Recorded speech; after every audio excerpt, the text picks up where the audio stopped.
All right, everybody. It's episode 29 for Now Showing with Mike and Wayne. We've been doing this 29 weeks, and each week is a lot more fun than the one before. So we just keep having a really good time with this. This week, we are going to start off with Disney Pixar films. That's going to be our topic for the week. And Wayne, I'm going to let you get us started here. All right, man. Hope you had a good week. I'm happy to be back. 29 in a row. I'm excited and I'm pumped. Pixar Animation Studios. And when you think about Pixar films, for me, I think of my childhood and just growing up with these really advanced animated films. For those of you that don't know, Pixar Animation Studios originally started as a group called the Graphics Group, and it was a part of Lucasfilms. And as you know me, I am a huge Star Wars fan, so any connection to Lucasfilm is exciting for me to talk about. And it was a branch of Lucasfilms. Like I said, it spun off, or it became its own separate entity, February 3rd, 1988, with funding from Apple co-founder Steve Jobs. It became Pixar Studios, and it became its own separate thing. Disney purchased Pixar in 2006 for a whopping $7.4 billion. It's just it's a little bit of a cost there.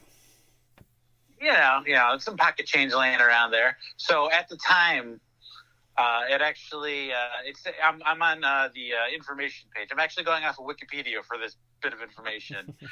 The $7.4 billion purchase converted each share of Pixar stock to 2.3 shares of Disney stock, making, at the time, Steve Jobs Disney's largest shareholder. So a little Apple, Disney, Lucasfilm, Pixar, all a little mix-up right there. I just found that really interesting, so I just wanted to just give a little backstory about it. When you think Pixar, for me anyway, the movie's going to start, the little bouncing lab comes in, jumps on the eye of Pixar, forces it down, and then the light bulb turns and looks at you. He's like, what are you going to do about it? I did not know that character actually had a name, Luxo Jr. So, again, information abounds today on our Pixar show. So I'm going to get into my first Pixar film, one of my top three. And I'm going to start this one off with the 2001 film Monsters, Inc. So, let me give you a little breakdown here. Here's the storyline of Monsters, Inc.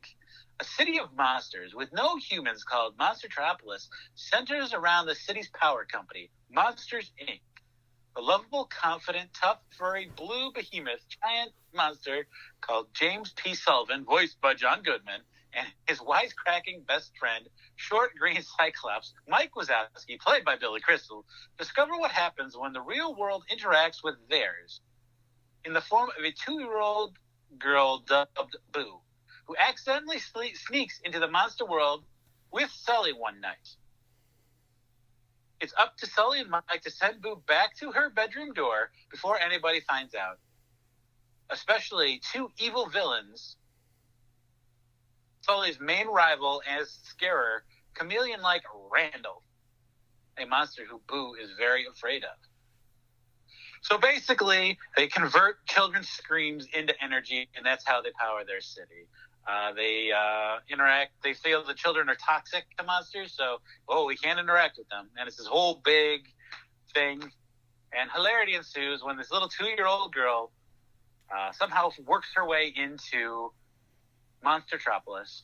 And they've got her dressed up as a monster to try and keep her identity sealed so they can get her back to her own bedroom and back to the way of life and keep things going.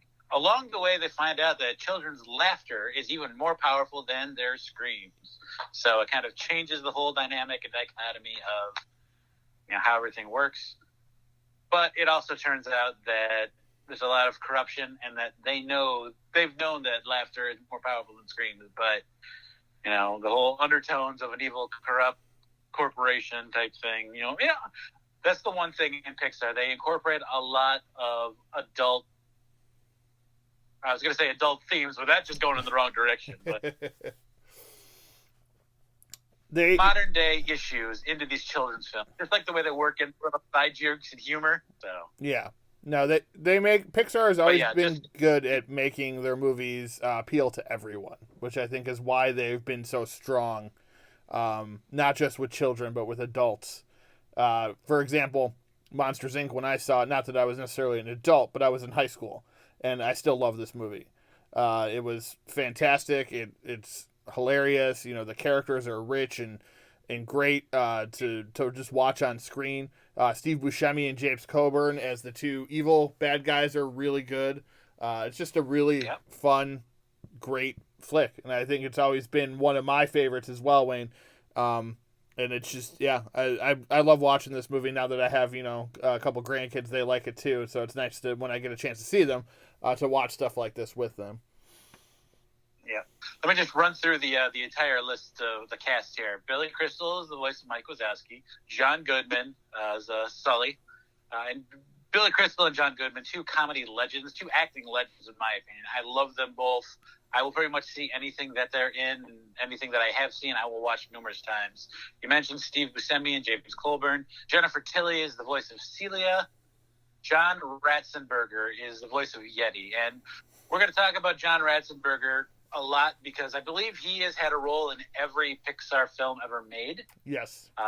Since correct me if I'm wrong, but yeah, he is also in Empire Strikes Back. So I got to throw my Star Wars out there. If you guys don't know the name John Ratzenberger, Cliff Clavin from Cheers, the mailman. So just a little background story there. Bonnie, Frank Oz. Yeah, just a really loaded cast. And you're going to get that a lot with every Pixar film. These stars will come out, and they will, lend their voices to bring these characters to life, man. I chose this film as my number one. I love it. You love it.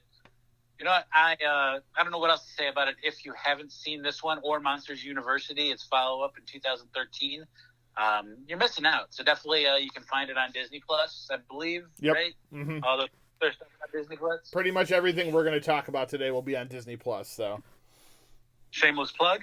Yes. Hopefully they'll start paying us soon. Come on, royalty check. Sir, what's your first Pixar movie? Well, with my first pick, I'm going to go back to where it all began. 1995. Toy Story. Directed by John Lasseter. Screenplay by Joss Whedon, Andrew Stanton, Joel Cohen, not the Cohen brother, and Alec Sokolow. And it stars Tom Hanks, Tim Allen, Don Rickles, Jim Varney, Wallace Shawn, John Ratzenberger, Annie Potts, John Morris, Eric Von Detten. Many of other voices pop in throughout. Toy Story is a story of Andy, who has all these toys. There's his big birthday party coming up, and he gets all these new toys, but he gets this big toy called Buzz Lightyear. Woody is the cowboy, as everybody probably already knows. He kind of runs the toy room, and he's the boss. Everything goes through him. He's very happy-go-lucky, but he wants to make sure everything is done specifically to how it is planned to be. So he's very stickler for rules. So Buzz Lightyear comes into the picture, and he thinks he is a real spaceman. And that makes everybody laugh. They kind of tease him a little bit. Puts a lot of derision between Woody and Buzz, as they really don't seem to like each other that much, as they try to convince Buzz that he is just a toy. But being just a toy isn't a bad thing. They're trying to convince him of that as well. So at some point, Buzz ends up going missing. They blame Woody for knocking him out the window, which he did, but not intentionally.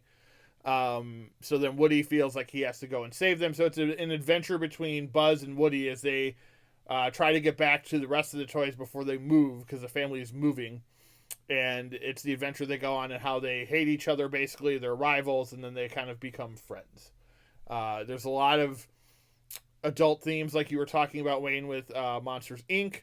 One specifically being that, like, there's this evil kid next door who's, like, torturing these toys. It's very dark, kind of disturbing to an extent. Sid, everybody, again, if you've seen Toy Story, you know who Sid is. He kind of tortures the toys and puts them together to make ultimate toys, and they're all kind of, it's just very disturbing. And Buzz and Woody, like, that's the last step they have to go through to get back to Andy's house. But I mean, this movie, from the story, from the voice acting, from Hanks and Tim Allen and a bunch of other people, is fantastic. The score is great. All the Randy Newman songs are fantastic. Everybody knows most of those. Those are what's Got a Friend in Me. Like, that's become famous from this movie. Obviously, I believe is written purposely for this movie. And Randy Newman has since returned to the Toy Story franchise and done songs for them as well. It's a great flick. I could still watch it to this day. 26 years later. It's hard to believe that it's been that long, but it's just a fun movie. Like I said, it's the original Pixar. Right out the gate, they kind of hit everybody in the feels. Who can't relate to having toys and wanting your toys to be able to talk, right? It's just a classic. At this point, this movie's become a classic, and it deserves to be mentioned with all the other great animated films of all time. And it was Pixar's very first movie out the gate, and I think it's important for a lot of reasons. So, and that's why I chose it, because it really resonates with everybody. Even to this day, people are still picking up on it. My buddy, my best friend, he just had 2 kids recently. His daughter's 2. She loves Toy Story. So the fact that someone 36 years younger than me, or 35, whatever it is, could still find Toy Story to be that good to her, and she's only 2, so she's still kind of learning everything, obviously.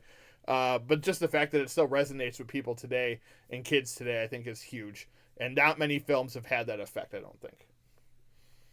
See, for me, obviously I agree with everything you say, but my little brother was born in 91. So when this movie came out, and it came out on VHS, we had to watch this movie constantly. So I realize everything and how great it is, but I am just so Toy Story'd out.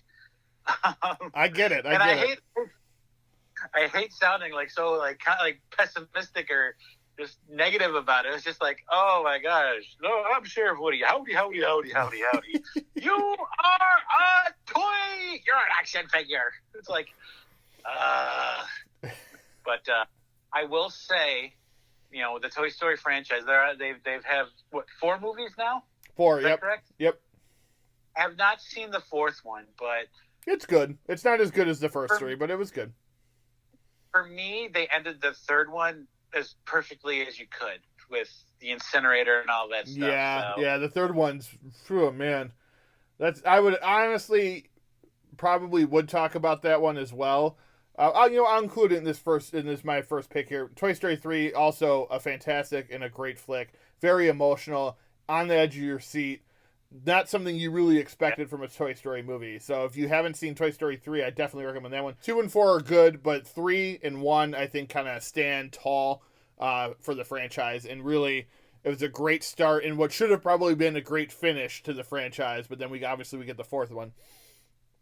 Yeah. And those 2 movies alone, I think, are enough for me to say Pixar is kind of king in the animated world, and I think those movies really stand apart from a lot of their other ones. All right, Wayne, let's get to your second pick. All right, I am going with the 2004 The Incredibles, starring the cast as follows: Craig T. Nelson as the main protagonist, Bob Parr, Mr. Incredible, Samuel L. Jackson, Lucas Best, Frozone, Holly Hunter, Ellen Parr, Elastigirl, Jason Lee, Buddy Pine, Syndrome, the bad guy. Let's see. We've got Wallace Shawn again, Eli Fusil, Jack Parr. Let's see. Where are the other kids? Where are the 2 kids? Come on now. Spencer Fox is Dashiell Parr, and Sarah Vowell is Violet Parr. So this movie centers on a family of superheroes who are in hiding, or witness protection, if you will, because superheroes have been deemed too dangerous and illegal now to perform their superhero duties because cities have been destroyed trying to stop these supervillains. So I'll give you the little rundown synopsis that they got here. Bob Parr, a.k.a. Mr. Incredible, and his wife Helen, a.k.a. Alaska, are the world's greatest famous crime-fighting superheroes in Metroville, always saving lives and battling evil on a daily basis. But 15 years later, they have been forced to adapt civilian identities and retreat to the suburbs, where they have no choice but to retire as superheroes to a normal life, quote-unquote, with their 3 children, Violet, Dash, and Jack Jack. Itching to get back in the action, Bob gets his chance when a mysterious communication summons him to a remote island for a top-secret assignment. He soon discovers it will take a super family effort to rescue the world from total destruction. Nice little breakdown there on that one. So, yeah, Bob is working as an insurance agent, just boring off his job, and he hates it. Struggling. He's disconnected with his family. He's not engaged with his children. And he starts moonlighting. He gets a police scanner. He and Frozone are just, 2 guys sitting in a car, listening to a police scanner and stopping police activity. And like as this synopsis says, he gets some serious communication about getting his chance to, do something great again. All along, it's a big setup because his childhood admirer, Buddy Pine, a.k.a. Syndrome, has become a supervillain when he was... Okay, so Buddy Pine wanted to be Mr. Incredible's sidekick, kind of like Robin to Batman, and Mr. Incredible's like, I work alone. And that's the theme throughout the movie. Mr. Incredible works alone. So Mr. Incredible gets brought out to this island, tricked, and goes up against this massive, monstrous orb. It kind of reminds me of the Technodrome from Ninja Turtles. I don't know if you get what I'm saying. Mr. Incredible's able to defeat the first one, but he's called back to the island, and he's taken prisoner, and that's where Syndrome reveals his plan. So, one of my favorite characters in this one is the provider of the uniforms. Yes. Yeah.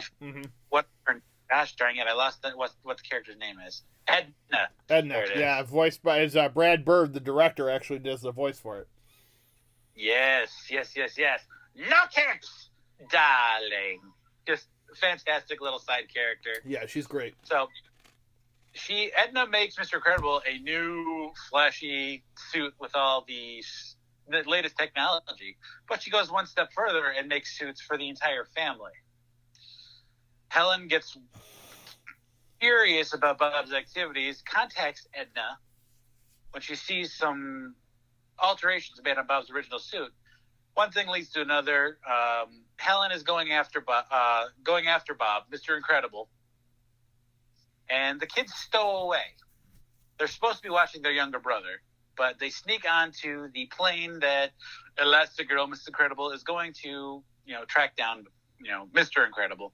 So it's a family affair. The culminating action sequence where they're on the island and they find Mr. Incredible. Mr. Incredible thinks that they've all been killed when their plane is shot down by Syndrome. Mm-hmm. Sending him to depressed states. They rescue Mr. Incredible. The Incredibles escape. They make their way back to the city. Boom, bang, boom. Just fantastic. They save the day. I'm a huge Marvel fan. I love superheroes. The idea of, I don't know, I call it a savior complex or whatnot, but this was just a fantastic movie again. Pixar knocking it out of the park as always. It's one of my most fond, memories or animated films of this time. Sir, what are your thoughts on The Incredibles? Well, it's interesting you use the word fantastic when you talk about it, and especially in relation to the Marvel movies, because a lot of people believe this is like the best Fantastic Four movie that we've ever seen, and we haven't, and it has nothing to do with Marvel or the Fantastic Four. It's a great movie. It's one of my favorites too. As soon as I saw it, I loved it. it came out at I think the right time, because the X-Men movies and the Spider-Man movies were just starting to pick up steam. So we weren't oversaturated with comic book movies yet. We didn't have a lot to compare it to. So when this came out and it was like an original idea, it wasn't based on a comic book, but it's obviously very comic booky. I think all of us comic nerds flocked to it, and we all loved it. Even though it was an animated kids film, it spoke to all of us in a way that the first Spider-Man movie and the first X-Men movie did, or the first Blade movie did, and it just gave us more content to enjoy that was more on par of what we were looking for out of the superhero genre, which now, today, obviously we could say we have plenty of that.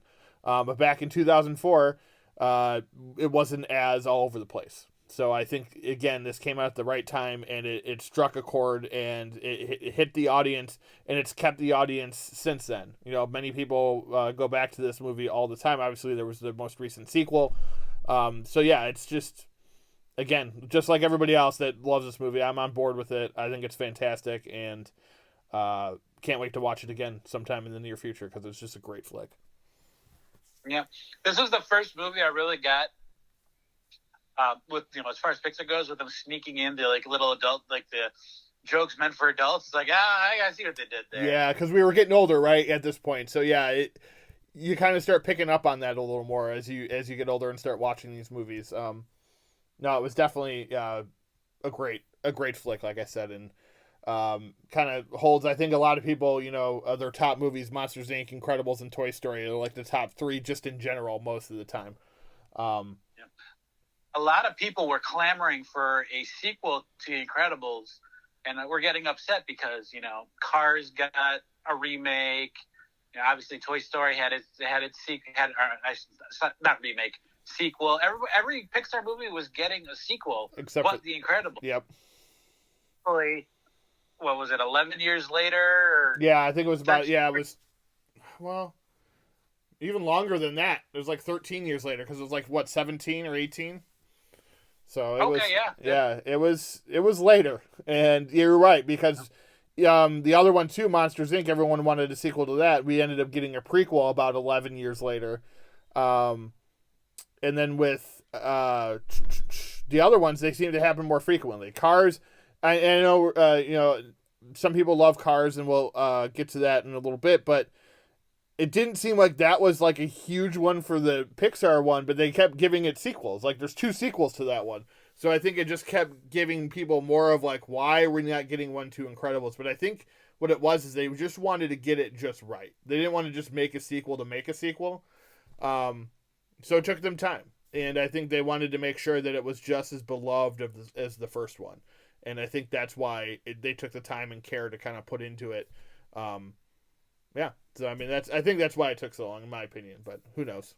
Well, The Incredibles 2 was fantastic. It was right up there with the first one. So for me, it was great. And, I'm glad they took the time, and,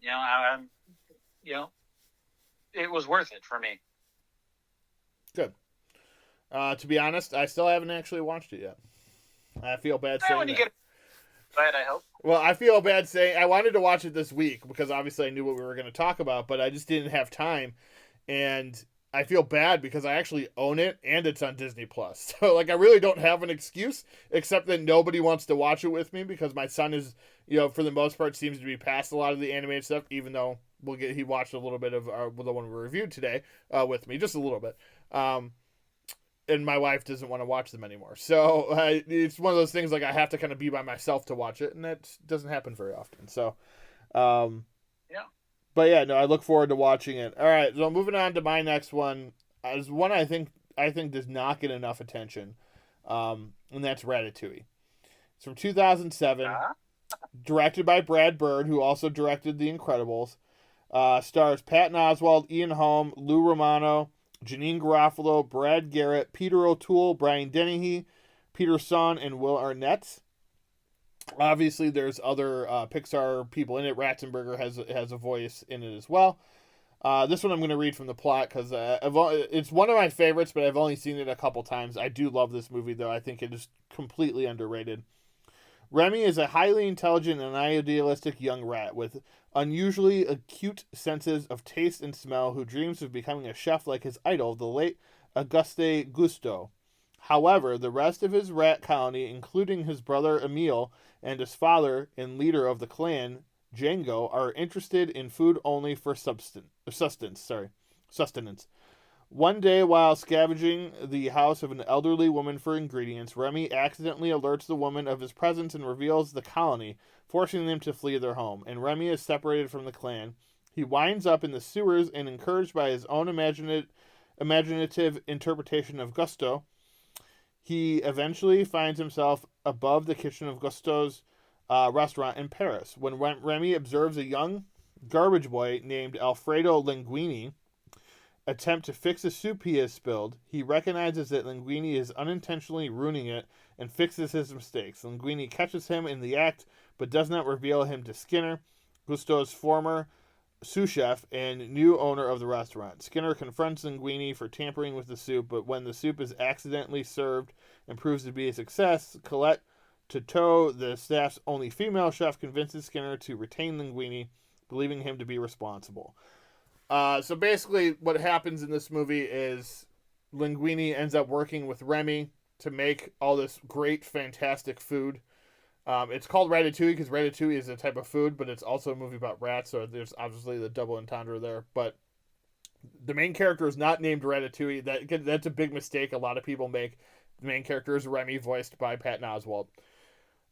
When I saw this movie, I just fell in love with it. It's beautiful to look at. The characters are wonderful.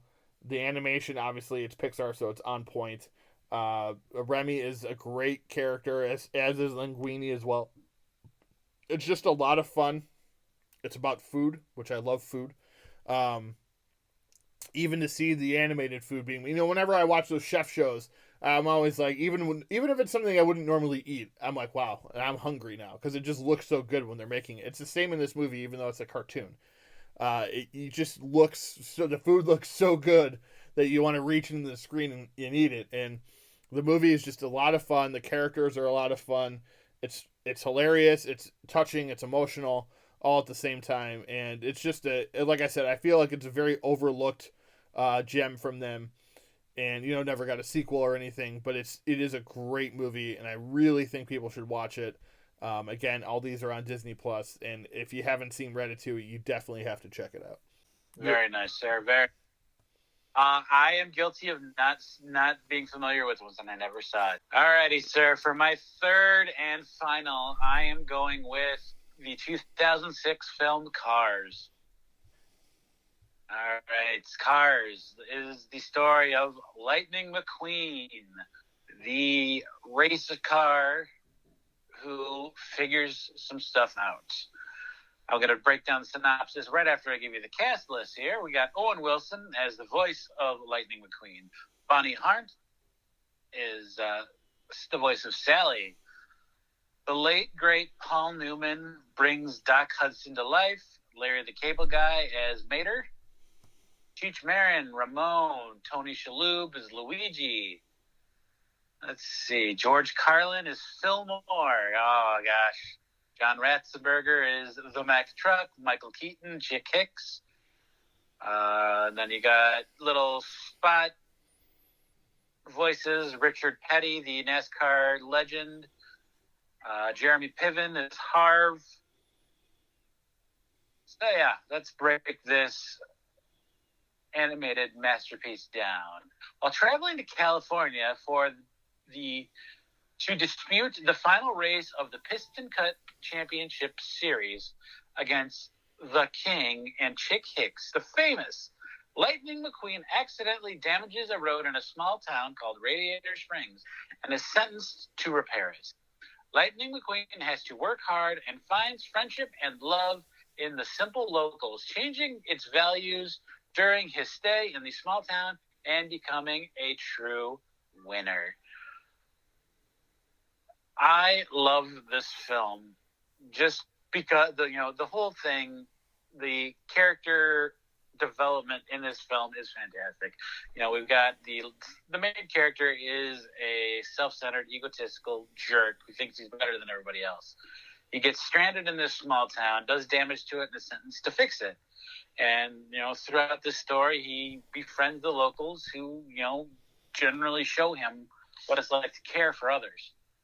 And, he falls in love with Sally, and he's torn between staying with his friends and, embracing his newfound happiness and, reclaiming his glory. He chooses to go to the race. He shows up at the last minute. And, throughout, it's this 3-car race, and, all of the people, quote unquote, are vehicles of different shapes and sizes.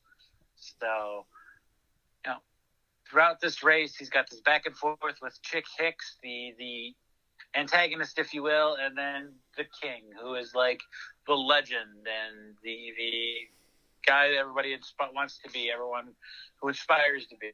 Well, at the end of the movie, it comes down to winning and being a champion and getting that glory, or doing the right thing, where Chick Hicks crashes the king and he can't finish the race. So Lightning can either finish, or he can make sure that the king finishes his final race. And because of the friendships and the, what he learns from Doc Hudson, who was revealed to be a Piston Cup champion from a bygone era, he decides to give up the championship and make sure that the king finishes his final race. Very heartfelt, very touching, or hutching, as I initially said, because words. Yeah, it just gets me in all the feels. This one holds a special place in my heart because Dawson, my son, absolutely loved this film. And this is another one we watched constantly. So I am sick of it, but when I think of it or when I talk about it, I think of fond memories of my son as a little boy. So it, gets me in the fields again, as always. Have you seen Cars, sir? What are your thoughts on it?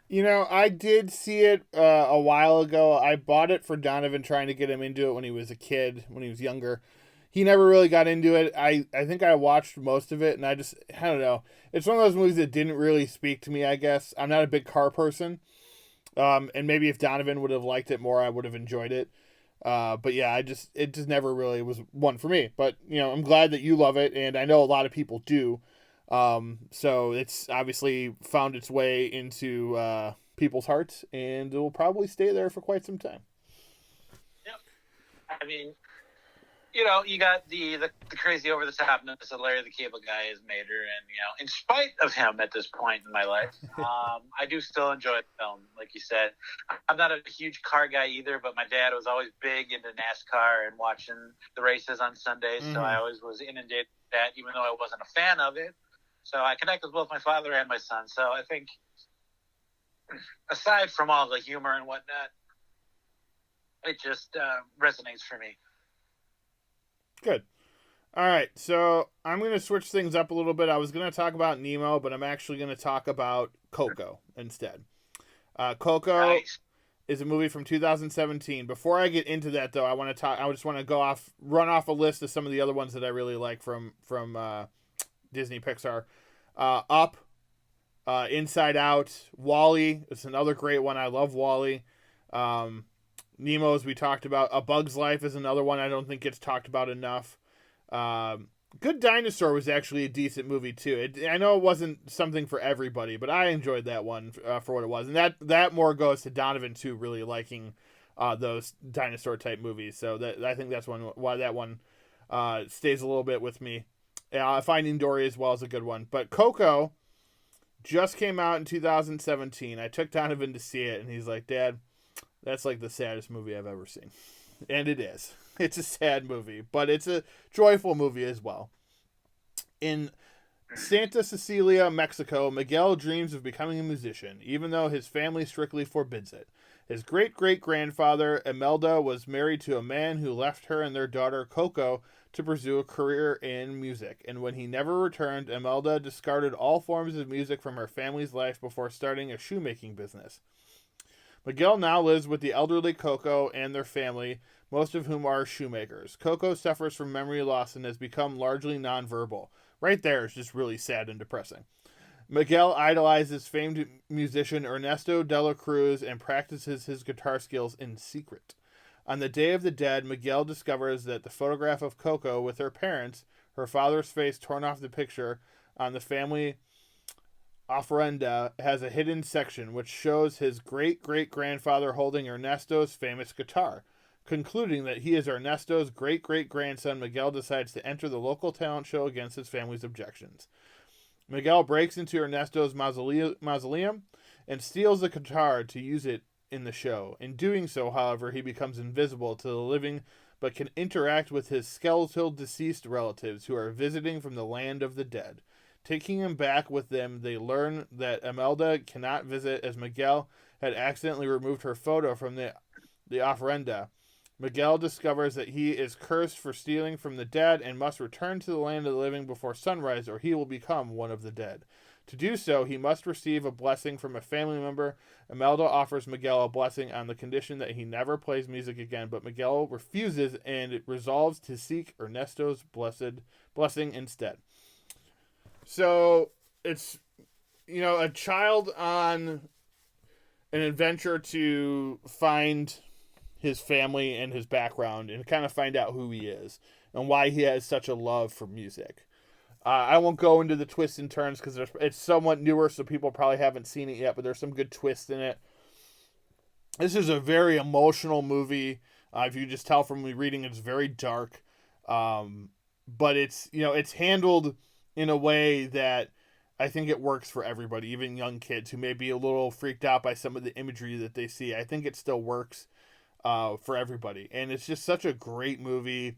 I think it won a couple Oscars too. I think maybe for music. I'm pretty sure it won Best Animated Film. But it's just such a fantastic film. It's got basically an entire Hispanic cast, which is great because, diversity in these movies starting out, I think, was hard to find. But now that they've kind of ventured into doing some movies about actual people, representation has been huge their last couple movies, I think. And I'm interested to see where they go in the future. And I think this is something that other studios should look at and be like, wow, they did it and it was successful.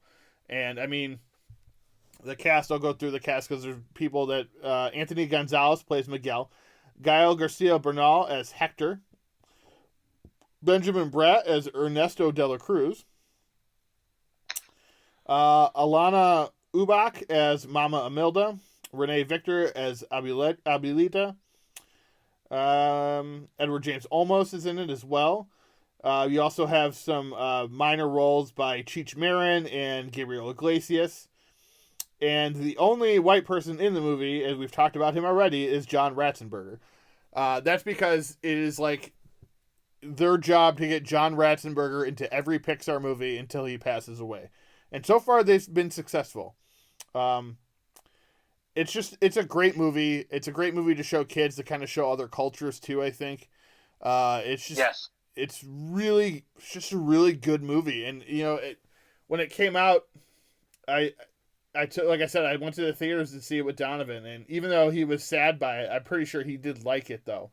And for me, it's important to him too, because it's important for him to watch it to me, because obviously everyone knows my heritage. I'm all white, but he is Hispanic. So I do want him to kind of see the other part of himself that maybe he doesn't see every day. Because unfortunately I'm a very white person and he also has very white skin. Even though he is starting to look more like my wife, Rebecca. So maybe he'll start to kind of recognize, he knows obviously that he's Hispanic, but sometimes I think when he looks at himself, he doesn't see it as much because of his very fair white skin. Unlike me, though, he does tan well, and I think that has part to do with his genes from his mother.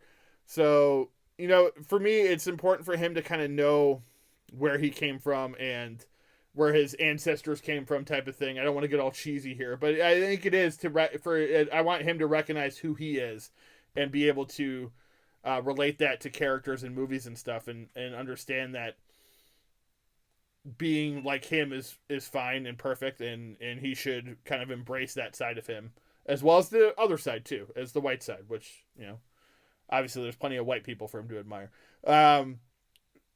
It's harder, I think. Well, that's it. jump in on this one real quick. It is really important that we highlight other cultures like this because, when you and I grew up, it was always like an all-white cast with, I'm going to use the term token, person of color. Yep. It's like, oh, see, they're included. It's fine. It's like, no, let's actually explore heritage and cultures and see how other people live. And, it's really nice. I use the term nice because I can't,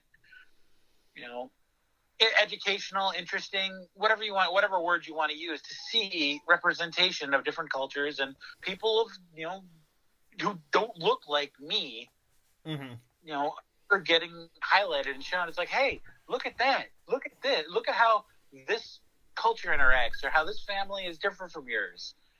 Stuff like that. It's great to see. And, just how you're talking about, how you want your son to be able to see a reflection of himself on screen or performing or doing something great is great. So I just wanted to jump in real quick. No, yeah, and I appreciate that. And it's, it's just representation, I think, is very important. And this movie did it. And this movie was popular. And I think that's also, like we talked about, unfortunately, in order for representation to look good to studios, the movies have to make money.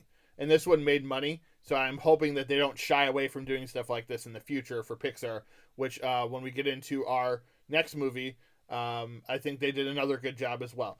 All right, so that's going to wrap up our Pixar discussion in general here, but we are going to get into our review of the week. And it is the brand new Disney Pixar movie, Soul, on Disney Plus, which debuted on Christmas Day, directed by Pete Docter, who is a normal Disney Pixar director, starring Jamie Foxx, Tina Fey, Graham Norton, Rachel House, Alice Braga, Richard Ayoade, Felicia Rashad, Donald Rawlings, Questlove, Angela Bassett, and also has one of my favorite up-and-coming actors, Daveed Diggs, who was in Hamilton, and also some other movies and stuff and TV shows that I really like. So he's got a smaller part in it, but it was released on Christmas Day. It was supposed to be in theaters in October, but obviously the pandemic and stuff and all that, it got pushed back, and then it got delayed, and Disney decided to release it on Christmas as a kind of, hey, look, this is a Christmas present for everybody. Joe Gardner, a middle school music teacher from New York City, dreams of a career in jazz, even though his mother, Liba, objects to it, fearing for his financial security. One day, Joe learns of an opening in the band of a jazz legend, Dorothea Williams, and auditions for it. Impressed with Joe's piano playing, Dorothea offers him a chance to perform later that night. As Joe happily heads home to prepare for the show, he falls down a manhole. Joe finds himself as a soul heading into the great beyond. So that's how the movie starts. And it's Disney. People shouldn't be surprised that it started with a death. Maybe they're a little surprised it starts with the death of the main character. So, Soul is a movie that it takes Joe Gardner and he's about to go into the great beyond, and then he decides to get out of that because he's freaking out because he doesn't know why he just died. And he ends up in the place where new souls are born. And they think he's a mentor. So he gets thrown into this mentor camp where he has to mentor new souls and help them find their thing. I forget what they called in the movie, but to help them find. Sorry, Wayne.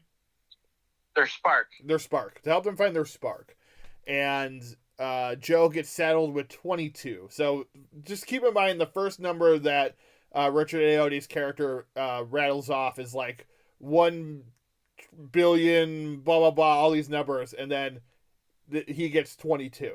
So it just shows you how long she's been there. That's the voice of Tina Fey, and I only say she because in the movie she explains that's the voice she chooses to use because it annoys people. So I thought that was kind of funny, kind of Tina Fey maybe poking a little bit of fun at herself too. This movie is very sweet, I think. Again, it's another movie. It shows the jazz culture, and it deals with a lot of that music, the jazz music, and the background. And again, this is another one where the majority of the cast is African American, which is great. And again, I hope they keep doing this type of movies in the future. This movie, This was a perfect follow-up to our review from last week, Ma Rainey's Black Bottom. Right here with the music time and yes, exactly. Yes. Movie. Go ahead. How music from the 1920s has influenced later generations to, modern day. So, and how it's still going strong. Right, exactly. And I was thinking about that too as I was watching. I was like, wow, this really kind of ties in with that movie with Ma Rainey's Black Bottom. And a lot of the same feelings too. Really good performance from Jamie Foxx, as Joe. Tina Fey, very funny. They're very funny together, I think. I liked the between when they would go back to the soul world and go to the real world. I thought that was fun. All the characters I thought were really entertaining. Sorry, I'm having a little like almost hiccuping here. So yeah, I mean, this movie, it didn't hit me as emotionally as like something like Coco or something like that, but it was still a really well-made movie. It's one that I'll probably revisit at some point in the future. I thought it was really good, and again, like we talked about, it's just something that's needed. I know one thing that I saw people talk about and heard people talk about was representation is great, but it is the fact that, so I guess like Princess and the Frog, which I never saw, there's the first black princess. She spends almost the entire movie as a frog. And then in this movie, you have the first black main character of a Pixar movie who goes in and out of being black and a soul. So people are like, this is great, Pixar, keep it up, but maybe we get a movie where we see a black character for the entire hour and a half. And I don't necessarily disagree with that. I don't think they're doing it on purpose. That was just the premise of this movie, and that was how it went, But I do agree it would be nice to have maybe a black lead character for the entire film of one of these Disney animated films, and I think we're headed in that direction, and I think this is a great start. Just to have Jamie Foxx's character kind of be the front and center of the movie, and I think it worked really well. Wayne, I don't know what you thought on it, but I just thought it worked really well with everything that they had. I enjoyed the film very much. I liked how they portrayed the main character as not this perfect protagonist who is not, who's like, what's the term I'm looking for? Like, I use the term perfect. He has his flaws. He kind of overlooks the impact that he has on his students. Yes, and he's really on his career and what he wants, and doesn't realize that the young man that contacts him, he was really, the only reason he went to school was to go to Mr. Gardner's class, and he doesn't really realize all that till the end. Just like he doesn't realize the impact that he has on 22 until Well, and I really go back at, stuff. I really like the message of the movie, which was, don't be so focused. Not necessarily, he wasn't really that. I wouldn't say he was selfish, but he just, like you said, he didn't recognize all the things around him and what he was doing for other people. And right. It was nice to see like a movie like that where it's like, just take it all in. Like, that was kind of the point of this movie. Like, don't let life pass you by. Take it all in. Understand that there's kind of a purpose to everything that you do, and not just this one thing. He was so obsessed with being a star jazz musician that he just kind of forgot or didn't pay attention to anything else. So when she is in his body and he is in the cat, which, yes, is something that happens in the movie, he kind of gets to see from a different perspective him in his life and the other people in his life, I think, which was a nice kind of touch to the whole thing. The whole barbershop scene I thought was really, really well done. And that's kind of what opened him up to understand that, these other people that he talks to do have things going on with him as well. And it's not just about his problems. Mm-hmm. But see, they do it in a way where they don't make him seem like an evil or a bad character. No, yeah. He's not evil, no. Something you overlook. And I think that was really, really well done. I mean, I resonated with that. I connected. It's like, it's not always like what's in front of you. Look what around you and everything you affect as well. Yeah. So. It's kind of like, what do you have blinders on? That's what he had. He wasn't a bad person, but he had blinders on that he needed to be a musician, and that's what he was going to do. So it took him dying essentially to kind of open himself up to seeing the rest of the world. And I thought that was just a really nice touch in how they did it, and the fact that like towards the end, like he kind of transfers back to the lost soul place. I thought that was really kind of cool because it shows you that it right there. It shows you he's not a bad person. He's just not kind of sure what he's supposed to do, like a lot of us, right? Exactly. So we've been tunnel focused on. How many times have we been so tunnel focused on like what we want or what we think is important to us and just completely ignore what's right in front of our face or standing right next to us? It's like, Pixar once again teaching us lessons. Damn it, Pixar! Get out of our feelings. Feel things. I don't like feeling things. Yeah, I mean it's out there on Disney Plus for you guys to watch right now. I definitely recommend checking it out. It was well worth the watch. It is also, don't be thrown off by the hour and 49-minute runtime. It's 19 minutes of credits. It's only an hour and a half movie. I thought that was kind of interesting. I was like, huh. I know some people don't like when kids' movies are longer than an hour and a half. They don't really want to watch them. This one really is only an hour and a half.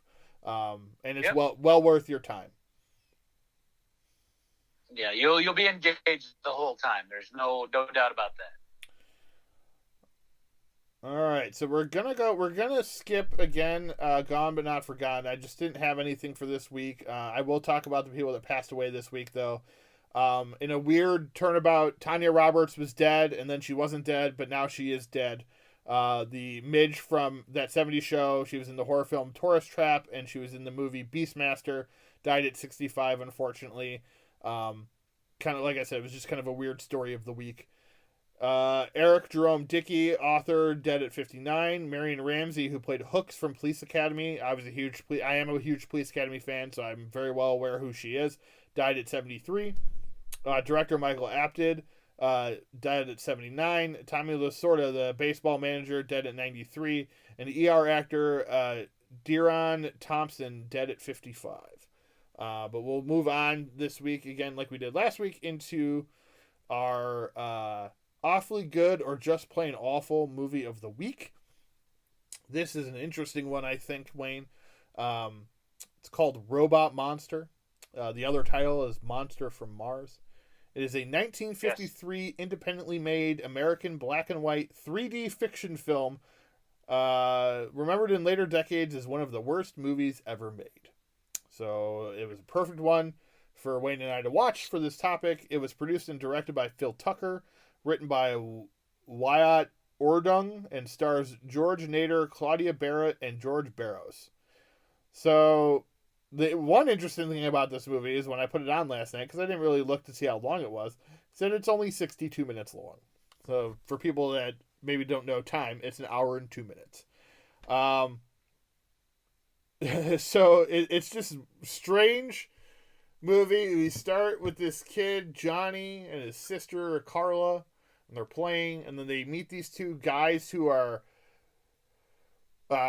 archaeologists at like some cave on a beach, and they look like they're like getting rock off the thing, and then like the kid's mom comes, and then they go and they eat lunch, and then he wakes up, and everybody's gone. Everything's weird. The human world doesn't exist. These people are now his relatives. The one guy is his sister's boyfriend. It's just, it's so strange because things just change in this movie at the drop of a dime, and you don't really know why until the end. And it's bad. It's badly written. The dialogue is just awful. The monster is literally a guy in a gorilla suit with a space helmet with antennas. It was special, that's for sure. When we go into these, our awful movie review, I go into it with just a different mindset. And like I want to give it every opportunity to entertain me in some way, and this one just. No. I know I mentioned before. I'm really glad I grew up when I did, in the 80s and 90s, because if I had to watch this growing up in the 50s, I don't know if I'd be into movies and film because this was just for me. It's pretty bad. The editing's pretty awful. I feel like there was more of the movie shot, but it's missing. I definitely felt that way earlier when I started thinking about things that were like, wait a minute, but they didn't know these people in the first scene. However, there's a twist, and they do the stupid, cheesy thing that a lot of people have always done, and it's always stupid. It was all a dream. The ultimate cop-out. Yes. Right, exactly. But then Robot Monster, or Roman, comes out of the cave at the end to be like, or was it a dream? Woo! And it's just really, really dumb. It was one of those things like, Wayne, this is how I picked this movie. Because sometimes I have a hard time finding something to watch for this category. And I went to Amazon, I looked up Plan 9 from Outer Space, and then it always gives you recommendations. And then I saw the name Robot Monster. I'm like, well, this has to be fantastic. So I clicked on it, and now we see kind of why it is as bad as people say it is. I'm sure, you know what, if you like watching bad movies, it definitely has some entertainment value. The acting is pretty awful to make fun of. The script writing is pretty awful to make fun of. The story behind it is just really bizarre. They want to kill them before they kill them. So they preemptively killed the entire planet. Like, that's the thought process. And these 6 to 8 people that are still alive have only lived because they've managed to escape from them or something. I don't know. It's just really silly. Then they, like, kill off the young daughter, and then they kill off the boyfriend. It's such a bizarre movie. But like I said, then it's all a dream. So nothing really happened. Yeah, I mean, it's on Amazon Prime if you want to check it out. One interesting thing I will say, Wayne, and I don't know if this is with inflation or whatever, $16,000 budget. Apparently, it made $1 million. So maybe it kind of puts into kind of puts into perspective of what movies were popular back then. It is, if you look at like the poster and stuff, it is very kind of comic book looking, especially on the Amazon Prime poster. So maybe it was just kind of feeding off of the sci-fi comics of the day. And yeah, I mean, it's not a good movie. This strikes me as the first film in like a triple feature at the drive-in, where nobody's really coming to watch, but you're going to put up something to maybe keep the kids' attention. Yeah, I could see that. Or it's the last of the, it's the movie that is on where everybody's making out in the car or whatnot. I don't know, just... Yeah.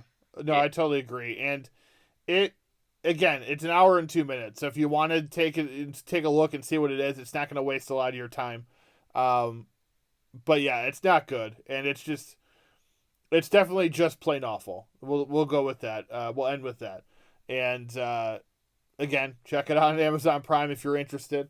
So Wayne, kind of, we always talk about what we've watched this week. I'm going to assume that you have finished Cobra Kai season 3.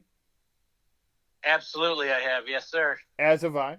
So let's get into that. We'll do, instead of like what we generally watch, we're gonna talk about Cobra Kai season 3. There will be spoilers in this part, so if you haven't seen it, skip past this part. Go watch Cobra Kai Season 3. Come back and listen to some of our thoughts.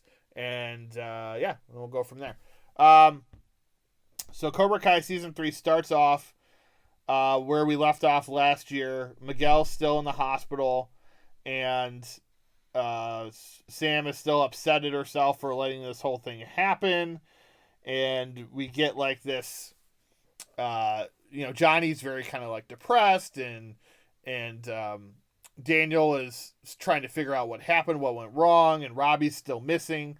The other girl had been arrested and is now like on parole. It throws you right back into it. And it's just a fun series. It is definitely, when my buddy was going through the first 2 seasons, he texted me and he was like, dude, this show is like way better than it should be. And I agree with him, but it's just so compelling. The characters are so great. It has a lot of that cheesy 80s action feel, but because you care about these characters and they built these characters up, that when that stuff happens, like the school karate massacre in the first movie, or some of the stuff that happens in this one with the karate, you feel it. You know what I'm saying? Like, you feel for the characters, you feel the emotion that's in every scene. It's just really a really fun series. Can we talk about Martin Cove and just the worst? Ugh. He is doing such a fantastic job making everybody despise his character, John Kreese. Like, where has this guy been the last 30 years? You know what I mean? Seriously. Yeah. Well, before I dove in... Sorry, go ahead. I love the fact that his character is in commercials now, and he's just taking it and running with it, doing a fantastic job. He is. And remember when we reviewed the whole series, the movies in the Cobra Kai series a while back, I talked about like how he is the best worst villain because he is someone you just loathe, but you want to loathe him. You know what I mean? Like you want to hate this guy so much, as opposed to then in the third movie when we get Terry Silver and it's like the worst bad villain where he's just not a good villain. Martin Cove's character Kreese is just so bad, but he's so deliciously bad, if that makes sense. You know what I mean? Like he chews up the scenery. He does such a great job. He was in a movie this year called VFW, which is a great like genre flick from this year, and it was fun to see him in that. But this this series is just so good. It makes you want so much more. There is and again, these are spoilers here, there is a Terry Silver clue in the end of the final episode, which is just incredible. The finale episode was so good. It reminded me of last season. I just was on like the edge of my seat the whole time. I couldn't believe what I was watching. Again, spoilers. You get to see Daniel and Johnny both fight Kreese, which is just insane that you would ever think that would happen. It's such a great scene the way it turns out. One of my favorite, and we talked about this, Wayne, the Karate Kid episode. I really hated Hawk. Hated him so much. Like, I didn't think there was any redemption that this character could do, and they flippin' did it. They flippin' redeemed him, and the scene that they redeemed him in, it's such a great slow motion action sequence. The one kid is holding Demetrius's arm backwards, asking Hawk to like break it again, and Hawk is just kind of looking around at all the damage that they've caused, and Miguel's getting his ass kicked, and the girl's just crazy, and so he realizes that he's on the wrong side of this thing. And so you don't know what he's going to do exactly, but he's running slow motion, and he just kicks those two guys that are holding him, and then they do the whole like the high five thing, kind of like Predator style, and then they have the back to back with him and Demetrius. Like it was just badass. Like, I couldn't get over how cool it was. Yeah, it was interesting that they brought back a couple of the bad kids from the first seasons to kind of Yeah. You know, we saw Kyler come back and Fats McGee. Yeah. I don't know his name, but I just refer to him as Fats McGee. How about the cameos mid-season this year? Going back to part 2. Yes. The Chosen sequence where he's like training him a little bit. That was really, like, to see them kind of fight again was really cool. And the fact that they got the same characters as well as, was it Kumiko? Yeah. Kumiko, I believe. Yeah. It was fun to see her back. And it was just kind of cool to see them actually go to Japan. Like they said, the thing is the tease for this one was we actually go to Japan, because I guess in the first movie they didn't really go to Japan. It was probably filmed in California somewhere. Right. But in this one, they actually... Most of the second one is all... Huh? Most of the second one is filmed in Okinawa. Oh, was it? I thought it was filmed in America. That's why they said he actually goes to Japan this time. Excuse me, not filmed, set. Set, yeah. Yes, but it was filmed elsewhere, and that's why this was big. Like just for those couple scenes, really, for that one episode, essentially, he's in Japan. Daniel's in Japan. He reconnects with Kimiko. He reconnects with Chosen, and then the little girl too that he saved from the the tree or whatever during the flood that happened when he was there, the lightning storm, whatever it was. Even his reasons for being there, I kind of knew that's the direction they were going, but they still surprised me with how they tied it all together. Yes, it was, and it was really great what they did with Chosen's character, and how they kind of brought it all back around. And I wasn't sure if I was gonna like that part or not, and I really did. I enjoyed that part a lot. Sure. But we could also get to the reappearance of a character that happened in episode 9 and continued in episode 10, and that is Allie and Elizabeth Shue, as was hinted at at the end of season 2 that she would be back. They do a little bit of a tease early on when they show Miguel's new doctor and she's blonde. I'm like, oh, is this going to be what I said? Because remember I said she's going to be the doctor that like helps him get back on his feet, but it wasn't. So they and I think they knew people were thinking that, so they teased that. But she does come back later in the season and kind of gives Johnny what he needs to realize that even though shit is bad, he's still on the right path, and he doesn't need to revert back to his old ways. He could still do the strike first but show mercy, as opposed to the strike first and murder them. As in the final episode, what I think is funny too, when Robbie comes to the defense of Kreese, he doesn't realize that, like, because he was kind of unconscious, that Kreese was basically going to kill Johnny and Daniel. Like at one point or another, those thoughts have crossed his mind. Now we do get to the backstory of why, which is interesting too, because in Vietnam, Kreese was more like Johnny and more like Daniel, and he met a military man who kind of turned him the other way and made him who he is, and makes it so he'll never really trust anybody again. And while I was like, I hope they're not trying to redeem him, they weren't really. They were just trying to give you an explanation to why he was the way he was. And that was my reaction as well. It's like, I don't know. You're not going to get me to feel sorry for John Kreese. Yes. So, you know. It's just, if you're still sitting on this series and you haven't watched it yet, what are you waiting for? If you grew up in the same time that Wayne and I did, or people a little bit older than us, and you love this franchise, watch this series now.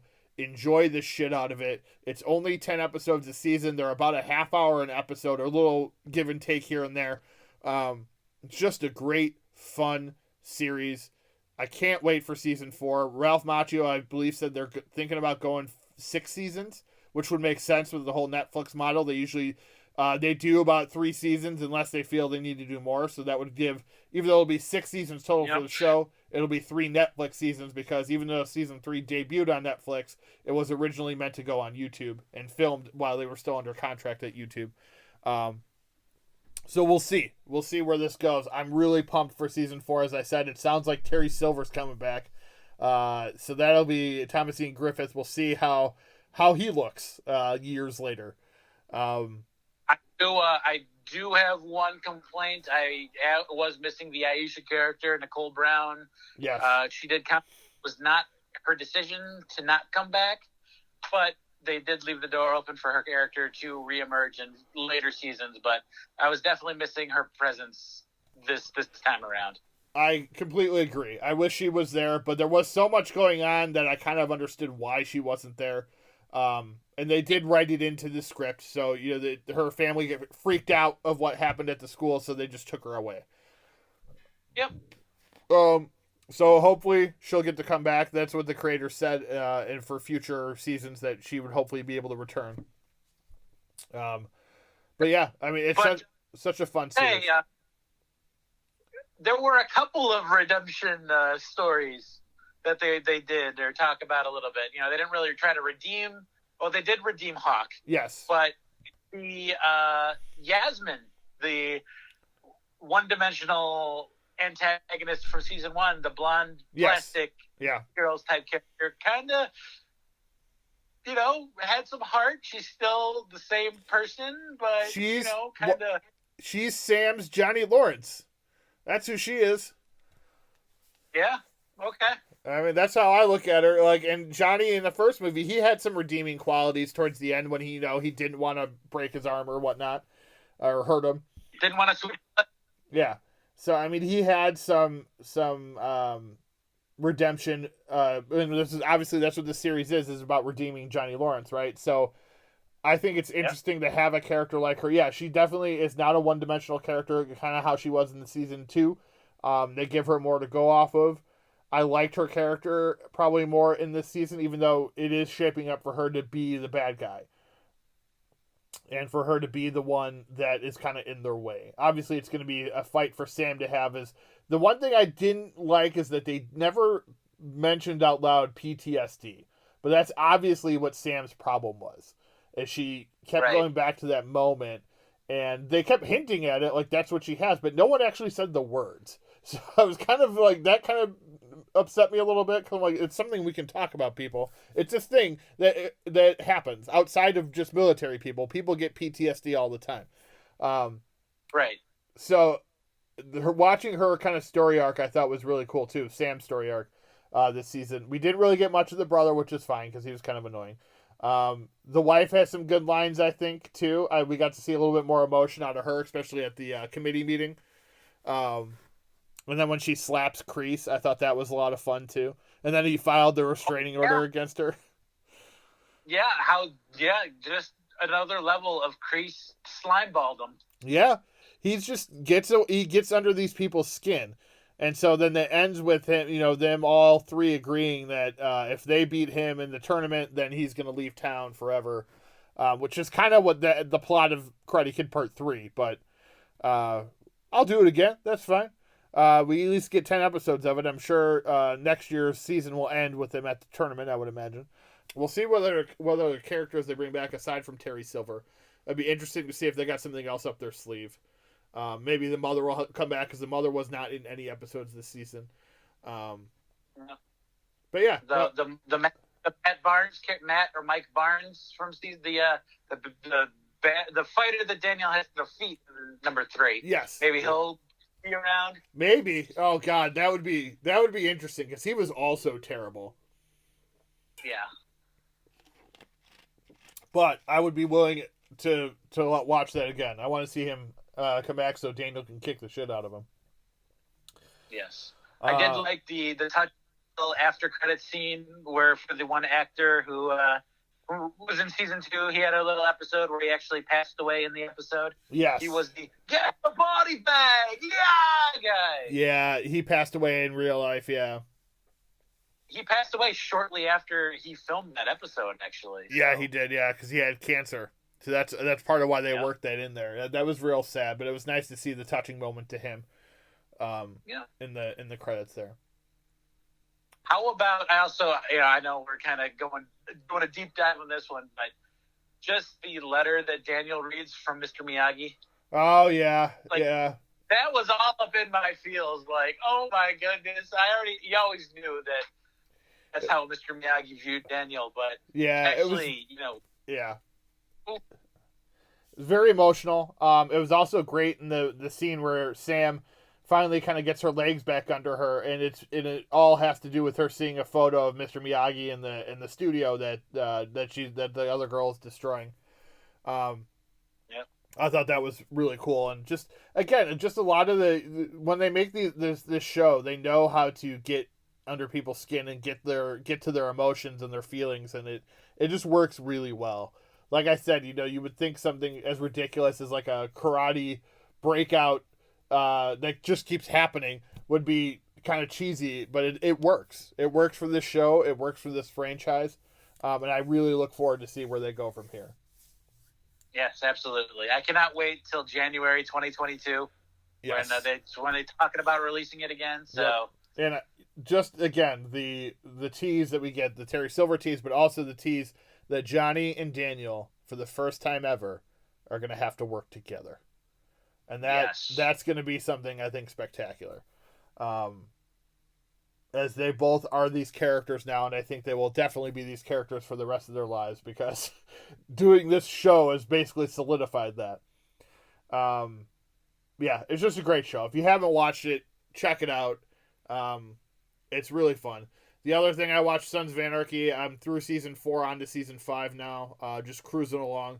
And in my rewatch of that show, it's fantastic. I really recommend people watching it. I also watched Pieces of a Woman with Shia LaBeouf and Vanessa Kirby.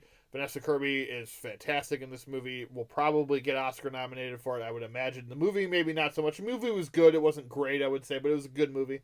Shia, also great. Not going to probably get nominated because of what we talked about last week. They were trying to avoid any scandal when it comes around, but he was extraordinary in this movie. It's a gripping movie about a mother and a father who lose a baby right after the baby is born. So very sad and depressing and emotional, but good movie. It's on Netflix if people are curious. So wait, anything else that you've watched aside from Cobra Kai this week? I have actually been going through the Wonder Years.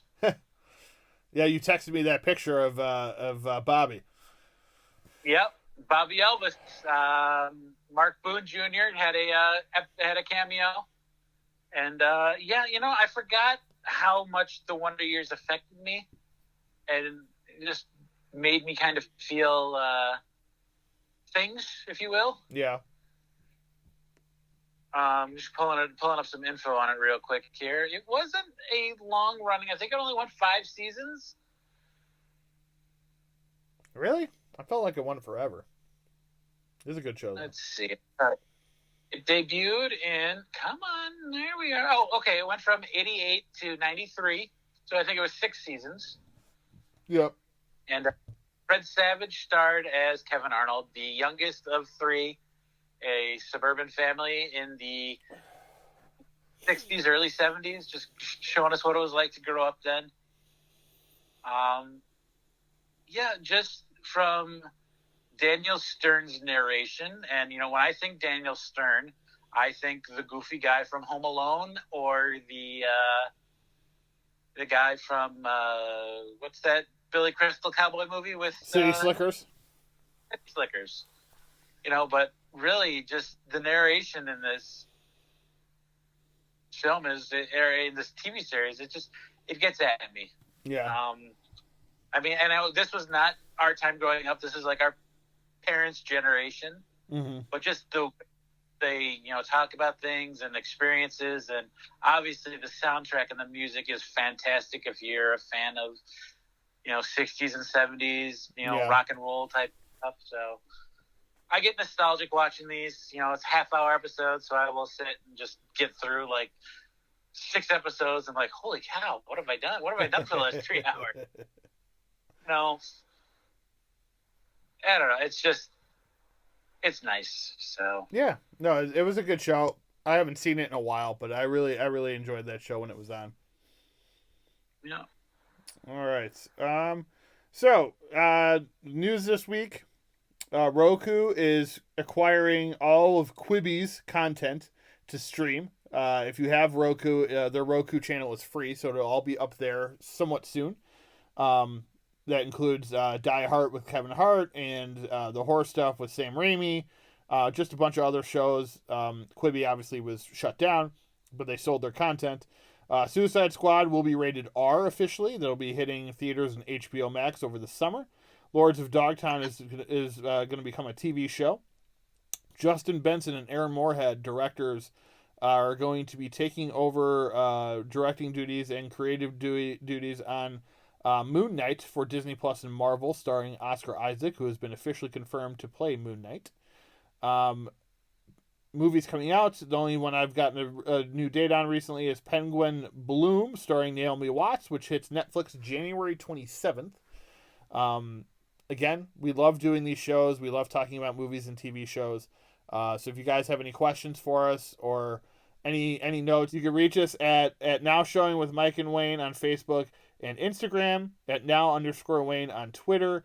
Email us at nowshowingwithmikeandwayne@gmail.com. My personal Twitter is wearescrewed2. My Instagram is Mike1830. Facebook, Michael Kirkpatrick. It's the one with the Now Showing logo. Wayne, you can follow him on Twitter and Facebook at Wayne Yerke, and on Instagram is Wayne_Yerke. We are also on Entertainment Buffet's YouTube page. Please go and subscribe there and listen to us there too. Not all the episodes are up there yet, but they're kind of releasing a few a week here. So we're enjoying that as well. Everything has just been a lot of fun. Wayne, do you have anything you want to add? I am loving doing this. I'm loving that we get to talk about things that we're passionate about and sharing it with all of our fans and listeners. And I thank you for every listen and every download and every play on my playlist. All right, everybody. For Wayne Yerke, I am Michael Kirkpatrick. Thank you for listening to Now Showing with Mike and Wayne.